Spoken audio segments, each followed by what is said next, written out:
کسی بھی صحیح حدیث سے ایک روایت ہے جو ذرا کمزور ہے، جس میں آتا ہے کہ ایک دفعہ نبی صلی اللہ علیہ وسلم نے فرض نماز کے بعد ہاتھ اٹھائے ہیں، مگر وہ روایت کمزور ہے، اور اگر اس کو صحیح مان بھی لیا جائے تو ایک دفعہ. سمجھ میں آ رہی بات؟ تو کتنی دفعہ؟ ایک دفعہ.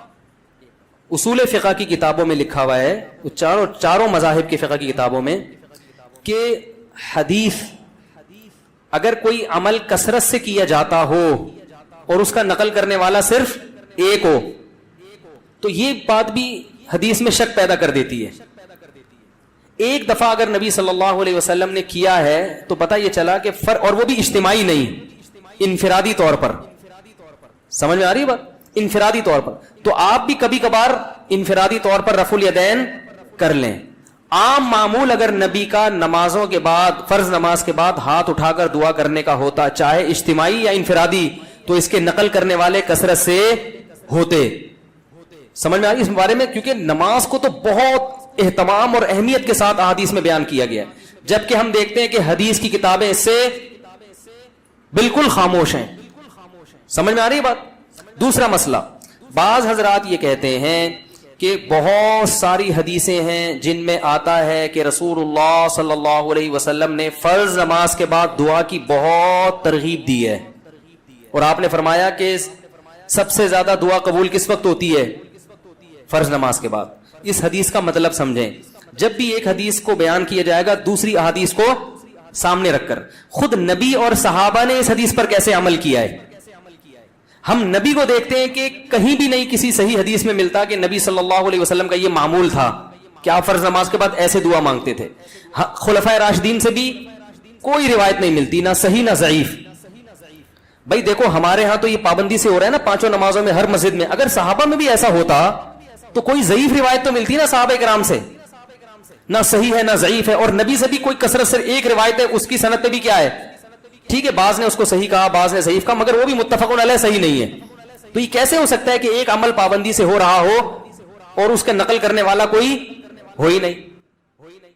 تو اب ہم دیکھتے ہیں کہ جو حدیث میں آتا ہے فرض نماز کے بعد آپ صلی اللہ علیہ وسلم نے دعا کی ترغیب دی ہے، خود کیسے دعا مانگی ہے.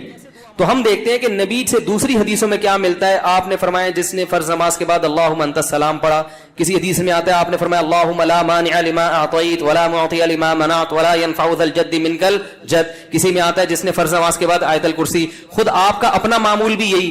تو پتہ یہ چلا ان کلمات کو حدیث میں دعا سے تعبیر کیا جا رہا ہے.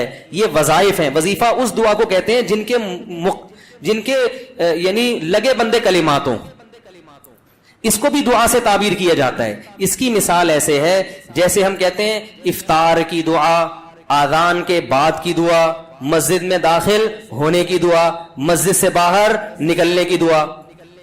تو وہ دعا کیا ہے؟ اللہم افتح لی ابواب رحمتک، مخصوص کلمات. اذان کے بعد کی دعا کیا ہے؟ اللہم رب هذه الدعوة التامة. تو فرائض کے بعد جو دعا ہے وہ بھی کیا ہے؟ آیت الکرسی، اللہم انت السلام، اللہم لا مانع لما اعطیت. یہ کلمات، ان کلمات کو کیا کہا گیا ہے؟ بولو بھائی، دعا. اور ابن تیمیہ رحمہ اللہ کی رائے یہ ہے جو تفرد ہے کہ فرض نماز کے بعد سے مراد ہے جو اتحیات کے درود شریف کے بعد ہم دعا پڑھتے ہیں، رب اجعلنی مقیم الصلاۃ ربنا آتنا، جو کیونکہ حدیث میں آتا ہے دبور کل صلاۃ. تو دبر کا جو لفظ ہے عربی میں وہ بعد کے معنی میں بھی استعمال ہوتا ہے اور اینڈ کے معنی میں بھی. ابن تیمیہ رحمہ اللہ کہتے ہیں کہ جو ہم نماز کے آخر میں اتحیات پڑھتے ہیں، پھر درود شریف پڑھتے ہیں، اس کے بعد جو دعائیں کرتے ہیں نا، تو فرض نماز کے بعد سے مراد کیا ہے؟ یہ والی. لیکن یہ ان کا تفرد ہے. ہم کہتے ہیں ایسا نہیں بلکہ سلام کے بعد. مگر دعائیں کون سی؟ وہ جو منقول ہیں. یہاں تک میں سمجھا پایا اپنی بات؟ آگے چلیں. اور نبی صلی اللہ علیہ وسلم نے مختلف مواقع پر مختلف وظائف پڑھے ہیں فرض نماز کے بعد، کبھی آیت الکرسی، کبھی اللہم انت السلام. تو ہم یہ کہتے ہیں دوسری طرف حضرت عائشہ رضی اللہ تعالی عنہا کی حدیث ہے کہ آپ صلی اللہ علیہ وسلم فرض نماز کے بعد اللہم انت السلام کے بقدر بیٹھتے تھے اور پھر کھڑے ہو جایا کرتے تھے. ان دونوں حدیثوں کو ملا کے پتہ چلتا ہے کہ فرض نماز کے بعد جتنے وظائف منقول ہیں یہ سارے نہیں پڑھنے، کبھی کوئی اور کبھی کوئی. اہمیت چونکہ اللہم انت السلام کی زیادہ ہے اور وہ دائمی معمول رہا ہے نبی کا، جیسے حضرت عائشہ کی، تو اس کو ہم نے اہمیت دی. اور ہم کہتے ہیں کہ پھر آپ فوراً کھڑے ہو کر سنتوں میں مشغول ہو جائیں، باقی وظائف اور تسبیحات آپ پڑھیں سنتوں کے بعد. اس طرح تمام حدیثوں میں تطبیق. اور اہل حدیث حضرات یہ کہتے ہیں کہ نہیں, فرض نماز کے بعد ہی آپ تمام معمولات پورے کریں, اس کے بعد سنتیں پڑھیں. تو یہ علماء میں ایک اختلاف ہے. لیکن ہاتھ اٹھا کے دعا مانگیں جیسے ہمارے ہاں رائج ہے, یہ کہیں بھی نہیں ہے. حتیٰ کہ چاروں, یہ تو اب یعنی اہل حدیث میں بھی نہیں ہے, وہ تو سب کو پتا ہے نہیں ہے. یہ فقہ حنفی میں بھی نہیں ہے, فقہ شافی میں بھی نہیں ہے, فقہ مالکی میں بھی نہیں ہے, اور فقہ حنبلی میں بھی نہیں ہے. کیونکہ فقہ حنفی کی کتابیں بھی اس سے خالی, فقہ مالکیہ, شافعیہ, حنابلہ ان کی کتابیں بھی اس سے بالکل خالی. نہ صرف خالی بلکہ اس کے مخالف. فتاوی عالمگیریہ فقہ حنفی کی کتاب ہے نا, اس میں لکھا ہے کہ امام کو چاہیے کہ سلام پھیرنے کے بعد اللہم انت السلام کے بقدر بیٹھے اور اس کے بعد کھڑا ہو جائے. یہ کہیں بھی نہیں لکھا کہ اس میں کیا کرے, اجتماعی دعا مانگے یا انفرادی دعا مانگے, کہیں بھی نہیں لکھا ہوا, بلکہ اس کے خلاف لکھا ہوا ہے. تو اس لیے یہ فقہ حنفی میں بھی نہیں ہے. ہاں یہ ہمارے اکابر میں ایک چیز رائج ہو گئی ہے, ہمارے بزرگوں میں, جو ہندوستان میں بہت تیزی سے, بولو بھائی, پھیل گئی. جب رائج ہو گئی تو حضرت مفتی محمد شفیع صاحب رحمہ اللہ تعالیٰ کا اجتماعی دعا پر ایک رسالہ ہے, مفتی اعظم جو تھے, انہوں نے فرمایا کہ اب اس کو ایک دم ختم کرنے میں کیا ہے, آیا کہ اس لیے کسی مسجد میں اگر یہ دعا مانگی جا رہی ہے تو ختم کرنے پر اصرار نہ کیا جائے, کیونکہ فی نفسی ہی تو دعا کا موقع ہے نا فرض کے بعد. بھائی فی نفسی ہی حدیث میں آتا ہے کہ فرائض کے بعد دعا قبول ہوتی ہے, اس کی یہ کیفیت نہیں ہے. تو فی نفسی ہی نماز کے بعد دعا کا ایک موقع ہے, تو اس میں عوام نے کچھ چیزیں اپنی طرف سے لگا کے اجتماعی ہیئت بنا دی. تو چونکہ ایک ہوتی ہے, ایک چیز کا سرے سے کوئی اصل ہی نہیں ہے, اور ایک اصل ہے مگر اس کی کیفیت منقول نہیں ہے, تو اس میں معاملہ تھوڑا سا کیا ہو جاتا ہے, اہون ہو جاتا ہے, کمتر ہو جاتا ہے. تو اس لیے انہوں نے لکھا کہ چونکہ یہ اتنی زیادہ پھیل گئی ہے, اس کو ایک دم ختم کرنا, اس میں فتنہ بہت ہے, اور خود شریعت ہی فتنے کو پسند نہیں کرتی. تو ائمہ کرام کو چاہیے محبت سے لوگوں کی ذہن سازی کریں, لیکن ایک دم اس کو چھوڑنے کی کوشش, بولو بھائی, نہ کریں. یہ کون کہہ رہا ہے, مفتی اعظم, جو حضرت مفتی تقی صاحب کے کیا تھے, والد تھے. اس لیے کہ میرا جب یہ کلپ جاتا ہے نا تو بہت سے لوگ میرے خلاف ایک طوفان کھڑا کر دیتے ہیں کہ یہ حنفی نہیں ہے, یہ پتہ نہیں, یہ تو بزرگوں ہمارے اکابر کے خلاف چل رہا ہے, تو پتہ نہیں کیا کیا لوگ بنانا شروع کر دیتے ہیں. تو ہمارے اکابر قرآن و سنت کے فالوورز تھے, لیکن اگر کسی اکابر نے کوئی چیز کر دی ہے تو اب یہ تو نہیں کہ اس کو آپ نے لازمی قرآن و حدیثی کے مطابق کرنا ہے کیونکہ ہمارے بزرگ نے کر دی ہے. ایسا تھوڑی ہوتا ہے, کسی بزرگ سے بھی تو خطا ہو سکتی ہے, بڑے بڑے علماء سے خطا ہوئی ہے. میرے شیخ و مرشد مفتی رشید احمد صاحب, جن سے میں اتنے سال بیعت کا تعلق رہا, تو ایسا الفتاوی میں ان کے بعض مسائل سے ہم نے رجوع کیا ہے. ہم نے کہا یہ حضرت کی رائے تھی مگر ہم اس سے متفق, بولو بھائی, نہیں ہے. تو اب اس کا یہ مطلب کہ ہم اکابر کو نہیں مانتے, اور ہمارے شیخ نے بعض چیزوں میں اپنے شیخ سے اختلاف کیا ہے. تو یہ تو علماء میں ہر دور میں چلا آ رہا ہے کہ امام ابو یوسف نے بعض چیزیں امام ابو حنیفہ کی نہیں مانی, تو کیا مطلب وہ امام حنیفہ کو ہی نہیں مانتے تھے. تو اگر بعض اکابر, سب نہیں, اگر ہم اپنے کسی بعض اکابر سے کوئی مسئلے میں اختلاف کر لیتے ہیں تو اس کا یہ مطلب نہیں ہے کہ ہم ان اکابر کو گمراہ سمجھنے لگے ہیں. بعض لوگ کہتے ہیں آپ کا علم زیادہ تھا, یہ ان علماء کا علم زیادہ تھا, تو میں ان سے کہتا ہوں آپ کا علم زیادہ ہے, مفتی شفیع صاحب کا علم زیادہ ہے نا. تو ایسا تھوڑی ہے کہ میرا تفرد ہے. تو حضرت مفتی شفیع صاحب رحمہ اللہ کی بھی رائے تھی. مفتی رشید احمد صاحب بھی بہت بڑے عالم تھے, حضرت مفتی شفیع صاحب کے نائب تھے وہ فتوے میں. ان کا پورا احسن الفتاوی میں ایک رسالہ ہے کہ فرائض کے بعد رفع الیدین سے دعا نہیں ہے, پورا رسالہ لکھا ہے انہوں نے. تو وہ بھی تو ہمارے اکابر ہی میں سے ہی تھے. تو ہاں یہ کہہ سکتے ہیں کہ اکابر میں اس مسئلے میں کیا ہے, اختلاف ہے.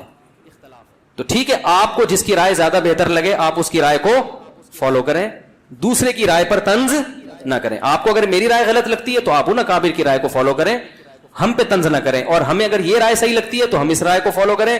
میں کبھی اس مسئلے پہ کسی دوسرے بزرگوں یا اکابر پر طنز نہیں کرتا.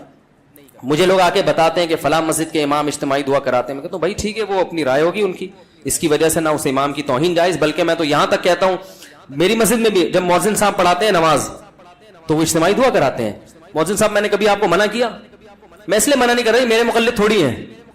یہ کہہ سکتے ہیں بھائی فلاں امام بھی کر رہے ہیں, فلاں بزرگ بھی کر رہے ہیں, فلاں وہ عالم, وہ آپ سے بڑے عالم ہیں, وہ کر رہے ہیں, تو یہ میرے تھوڑی مقلد ہیں. تو میں کیا کہوں گا بھائی, جب ایک اتنے بڑے عالم کو فالو کر رہے ہیں تو میں کیا کہہ سکتا ہوں. میں اپنی رائے دلائل کی دنیا میں پیش کر دوں گا, بھائی یہ سمجھ میں آ رہی ہے ٹھیک ہے, نہیں آ رہی ہے تو بھی ٹھیک ہے, کوئی اتنا بڑا ایشو نہیں ہے کہ جس پہ ہم ایک دوسرے کے خلاف مناظرے کریں, فتوے دیں. ساری مسجدیں جتنی بھی ہیں سب میں اجتماعی دعا ہوتی ہے.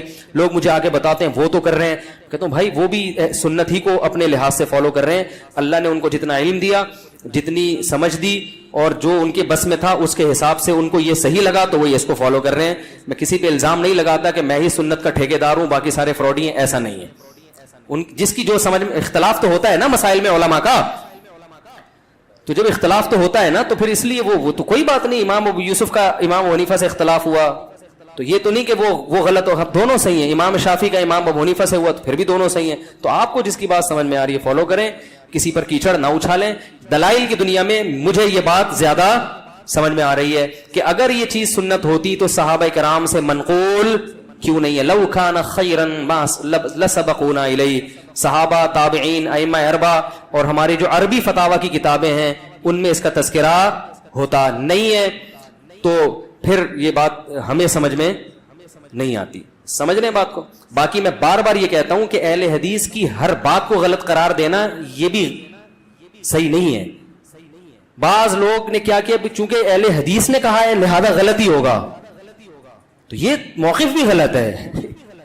لا یجرمنکم شنآن قوم علی الا تعدلوا. قرآن کہہ رہا ہے ایمان والو کسی قوم کی دشمنی تمہیں اس بات پر نہ ابھارے کہ تم حق کا دامن چھوڑ دو. اگر اہل حدیث نے کوئی بات درست کی ہے تو آپ کو ماننی چاہیے, غلط کی ہے تو آپ کو بتانا چاہیے. ہم اس تو اہل حدیث کی بہت سی چیزوں کو ہم غلط بھی کہتے ہیں لیکن بہت سی چیزوں کو ہم صحیح بھی کہتے ہیں, اور بہت سی چیزوں کو ہم یہ کہتے ہیں کہ اس میں دونوں طرف احتمال ہے, دونوں رائے, اجتہادی مسئلہ ہے, یہ بھی صحیح ہو سکتا ہے وہ بھی صحیح ہو سکتا ہے. تو اعتدال کا جو راستہ ہے نا وہ نہیں چھوڑنا چاہیے. تو میں کیوں مانگتا ہوں؟ پہلی بات, میں اجتماعی نہیں مانگتا, میں فرض کے بعد اجتماعی دعا نہیں مانگتا. میں اللہم انت السلام پڑھتا ہوں صرف, اور رفع الیدین ہلکا سا کرتا ہوں کیونکہ لوگوں میں تحمل نہیں ہے. اگر میں نے یہ بھی نہیں کیا تو اگلی نماز میں پبلک شارٹ کر دے گی مجھے. چلو کوئی بات نہیں, شارٹ کرنے کی تو کیا ہوگا, دین کا سارا سلسلہ کیا ہو جائے. کسی اور مسجد میں جائیں گے تو وہاں بھی شارٹ, تیسری مسجد میں گئے وہاں بھی, تو شارٹ ہوتے ہوتے نتیجہ کیا نکلے گا, اپنا ایک الگ فرقہ جو لوگ کر رہے ہوتے لاؤنج ہو رہا ہوگا, اور اس کا نام کیا ہوگا, اجتماعی دعا بدعت, یہاں سے شروع ہوگی. تو امت کو ایک ایسے کام میں لگائیں گے جس کی شریعت میں کوئی خاص اہمیت بولو بھائی نہیں ہے. تو چونکہ فی نفسی ہی ایک چیز جائز ہے, اس کو سنت سمجھنا غلط ہے. تو فی نفسی جب ایک چیز کا جواز ہے اور فی نفسی موقع بھی ہے, اس گنجائش سے فائدہ اٹھاتا ہوں کہ بھائی چلو فی الحال اتنا کر لو انفرادی, اور اللہم انت السلام پڑھو اس میں, اور تھوڑی دیر رفع الیدین کر لو. عوام کو باقی سمجھاتے رہو. جب یہ مسجد کے نمازیوں میں تحمل پیدا ہو جائے گا, ہم بڑے ہو جائیں گے, بزرگ بن جائیں گے, سفید داڑھی ہو جائے گی, عمر کمر جھک جائے گی, ہم سے بڑے بڑے اکابر دنیا میں موجود ہیں, لوگ کہہ رہے ہیں بھائی ہم ان سے فتویٰ لیں گے آپ سے کیوں لیں, تو ان کو میں نہیں سمجھا, ان لوگوں کو میں اس بات پہ قائل نہیں کر سکتا. تو جب ہم بوڑھے ہو جائیں گے اگر زندہ رہے تو پھر ایک لوگوں کو ہوگا کہ بھائی یہ بھی ایک بزرگ بن چکے ہیں, اب پتہ نہیں وہ دن آئے گا کہ نہیں آئے گا, لیکن اگر ایسا ہو گیا تو پھر ہم چھوڑ دیں گے. مفتی ظہر علی صاحب کی طرف بولیں گے یہ جائز ہے یہ ناجائز ہے, کسی کے باپ میں دم میں تو کر کے دکھا دیں. حضرت مفتی ظہر علی صاحب جو ہیں وہ جب فتویٰ دیتے ہیں تو ان کی مسجد بھی ذاتی ہے, ان کے مقتدی بھی اخپل ہیں اپنے, کسی کی پرواہ بھی نہیں کرتے. فتویٰ دیا, سمجھ میں آیا ٹھیک ہے, نہیں آیا دفعہ یہاں سے چل نکل. تو ہم کہاں جائیں گے بھائی؟ اب آپ کہہ سکتے ہیں یہ تو دین بیچنا ہوا ہے, یہ تو کیا ہوا, کیونکہ کلپ آئے گا فوراً, یہ دین بیچنا نہیں ہے. دین کا کام بڑے کام کرنے کے لیے چھوٹے مسائل کو برداشت کرنا. اگر ہمیں مسجد نکال دے یا ادھر سے بھی نکل جائیں تو ہمیں دنیاوی لحاظ سے فائدہ ہی ہوگا, نقصان نہیں ہوگا. سب سے پہلے میں اپنا بزنس کروں گا, ٹھیک ہے نا, بزنس کمپنی بنا کے ٹائٹ طریقے سے کیا کروں گا جو میں ابھی نہیں کر سکتا, اپنے کاروبار کو ٹائم نہیں دے سکتا, تو میں کاروبار کو ٹائم دوں گا, نوٹ چھاپوں گا تمیز سے بیٹھ کے.